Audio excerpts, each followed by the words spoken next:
such and such doorway. Yeah.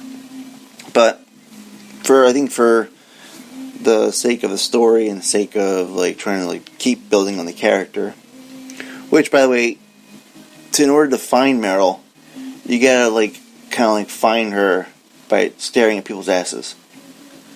Yeah. Because like the way she moves, it's like even Solid Snake says it. It's like it's your walk. Yeah, there's a lot of eroticism and even homoeroticism as for this series, yeah. it's heavy, which some of the fan base hates. Yeah. But Adam's like, all right, you gotta admit, these men are pretty gay for each other.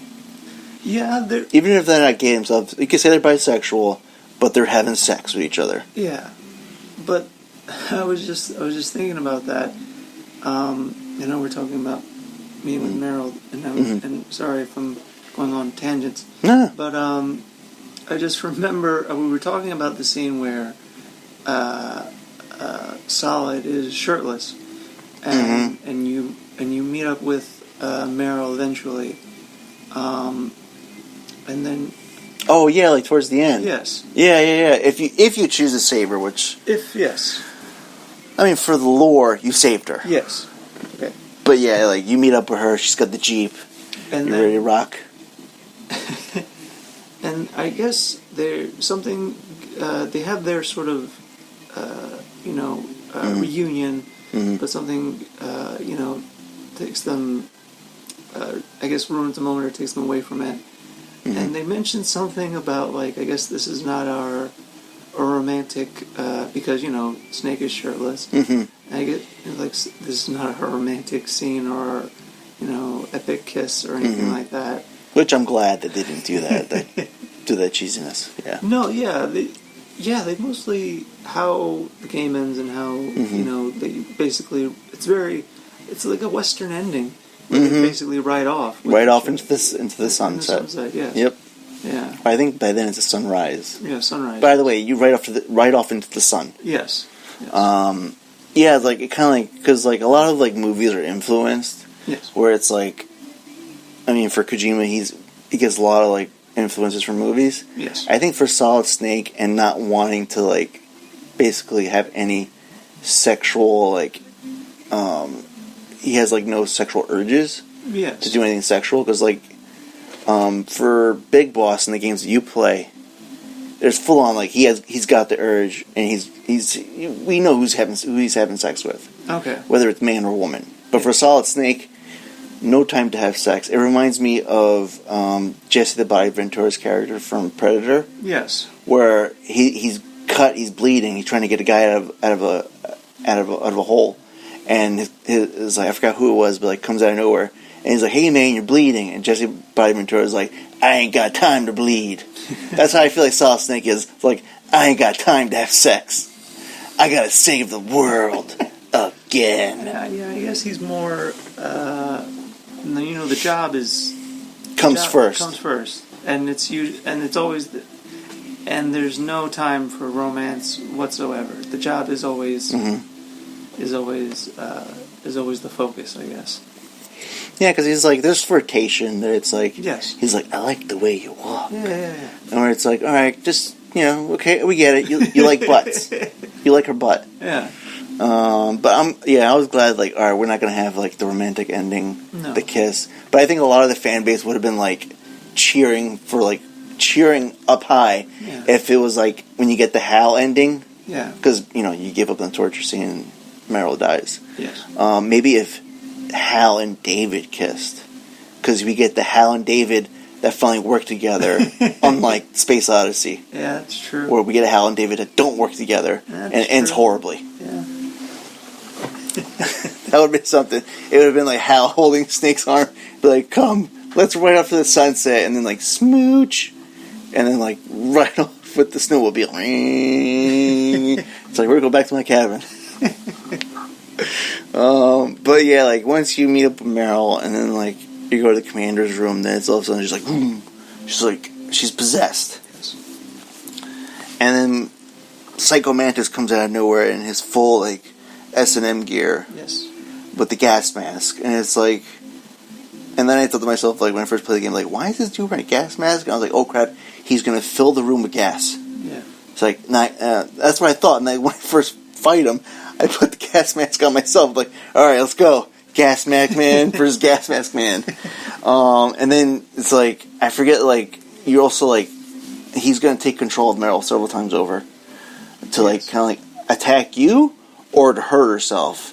And so my first playthrough, I attacked Meryl.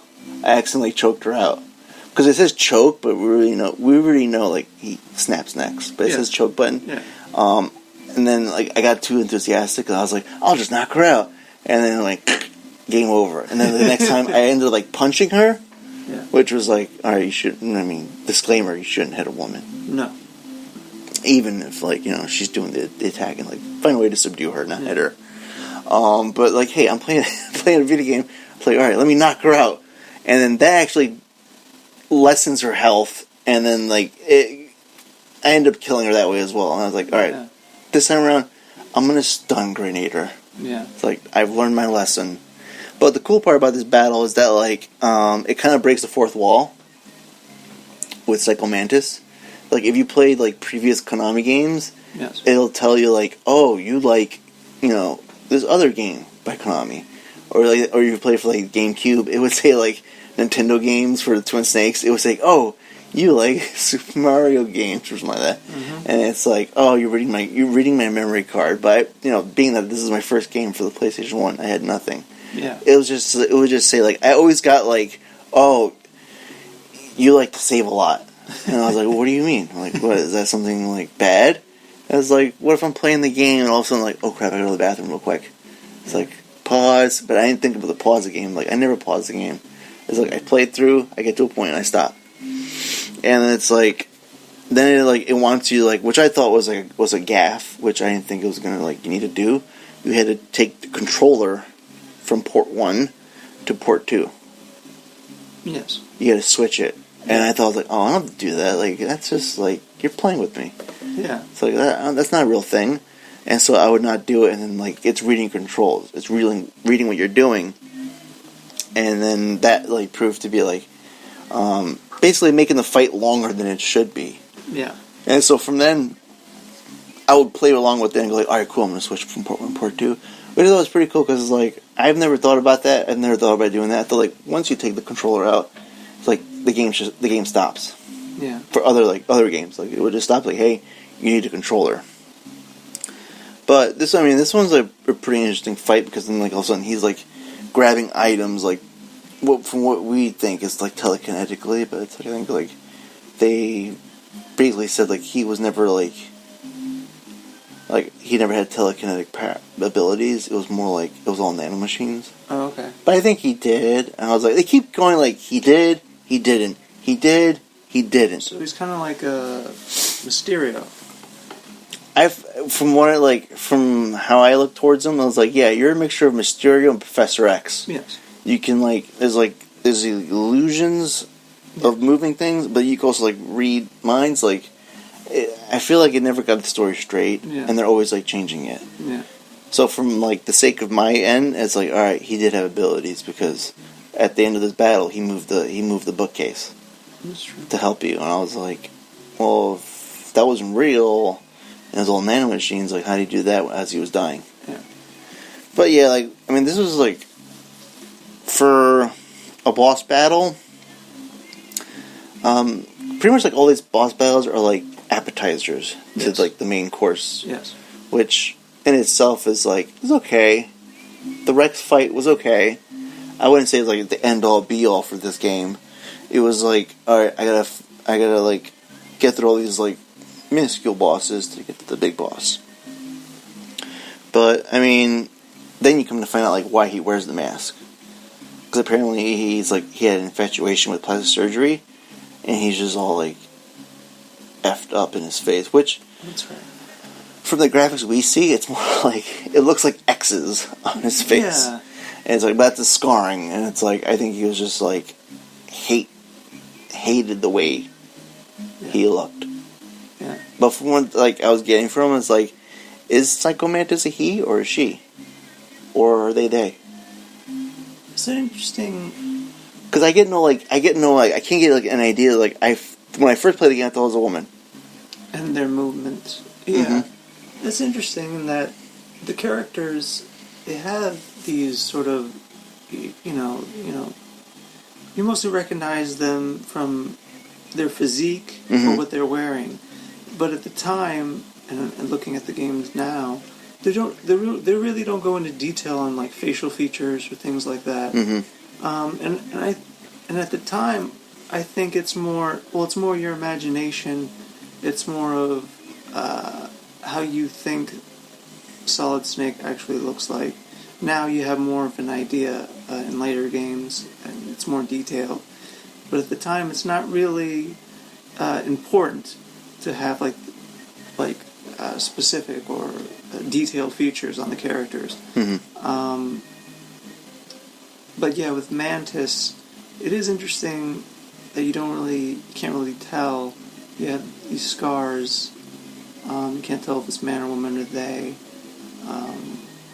Yeah, because like if you go fast forward into the, well, not really fast forward, but kind of like backwards into the timeline, we see Psycho Mantis as like a young, I want to say like not child, but maybe like a tween by Metal Gear Solid V, the Phantom Pain. Okay. We see like it's obviously Psycho Mantis before Psycho Mantis. Okay. And then, but we don't see that character after that until we get to the first Metal Gear Solid 1. Yeah. So for like from V and long red hair, I was like, oh, maybe Psycho Mantis was a girl. Yeah. It's never really. I guess they're left. I think they do identify like it's a he, like Psycho Mantis is he. Okay. But it's interesting. Right? Yeah, because then you. Androgynous. Yeah, there you go. That's the word. I would say like more androgynous, and then I think out of all the characters, it's just the saddest character of them all. Like could not face themselves whatsoever, so they had to disfigure themselves. Yeah. And the mirrors were destroyed in the commander's room, and like the statues faces are like taped up, and like the faces are hidden. Yeah. So it's like if I don't have a face, nothing in here can resemble a face. True. And yeah, like once we get past Psycho Mantis, it's like we get like Meryl's like up and back. She's like, all right, took out this guy. All right, cool, let's go. It's like unfazed. Like can we like address the elephant in the room? There's a dead man on the floor. Yeah. Like what happened here? Like I passed out. Like she's like, I'll take your word for it, Snake. Let's move on to the next spot. And the next spot would be like, is the underground passage. Yeah. And then you have to like, let me see, I just want to double check. And that's where we meet Sniper Wolf. Yes. And then, but we don't see her yet. We don't see who it is. We see it's the sniper, obviously, because we see a scope. Yes. And then all of a sudden, like Meryl's got like, uh-oh, red dot. And I go like, oh, no. It's like, this is not good. And then she gets hit. And then, if at this time, if you don't have the sniper rifle, you have to go all the way back to get it. Which, that's like a long journey. So for posterity's sake, we got the sniper rifle. We're like locked and loaded. Meanwhile, if you don't like do something like, if you try to like attempt to save her, she gets shot. And it's like, alright, I can't save her. She's down. I got a sniper battle, which is, I thought it was pretty interesting. So it's like, we're going from the third person top down view. Yes. And we're going to go into the first person view with a scope. Yeah. And then we're basically sniper battling. And it's just like, again, this is like another tease to the battle, to this boss. It's like boss light. It's like you don't get the full of the battle, but you just get like a little taste of what's to come. Is that the first use of like a different point of view or scope from the games? From video games in general? Yeah, from just the Metal Gear Solid games. No, because you could go into first-person view, but you couldn't do anything